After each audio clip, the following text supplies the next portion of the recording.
এবছর বন্যার বিষয়ে বিশেষভাবে সতর্ক থাকতে ও যথাযথ প্রস্তুতি গ্রহণে সংশ্লিষ্টদের নির্দেশ দিয়েছেন প্রধানমন্ত্রী শেখ হাসিনা।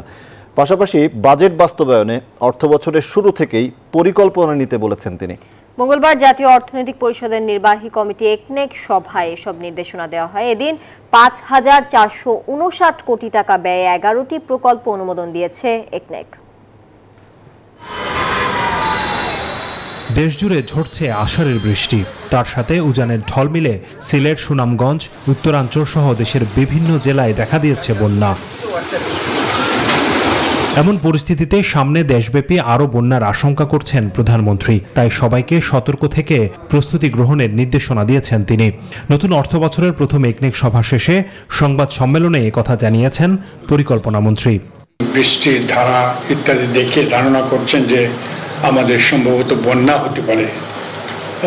আমরা তো বন্যাগ্রস্ত, বন্যা প্রণ কান্ট্রি আমরা, তো সেটার জন্য তিনি আমাদের সবাইকে বলেছেন প্রস্তুত থাকতে।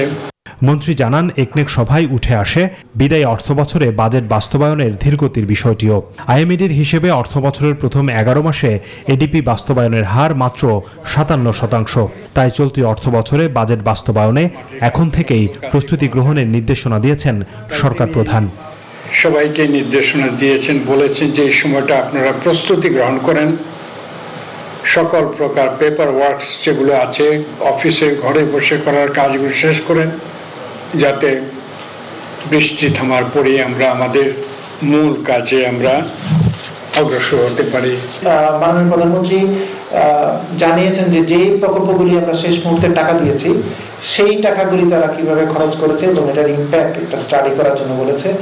যেসব কৃষি জমিতে ভালো ফসল হয় সেসব এলাকায় প্রকল্প না নিতে এবং জমি অধিগ্রহণের ক্ষেত্রে ঘনবসতিপূর্ণ এলাকা এড়িয়ে চলতে সংশ্লিষ্টদের নির্দেশনা দেন প্রধানমন্ত্রী শেখ হাসিনা। হোসাইন শাহাদাত, নিউজ 24, ঢাকা।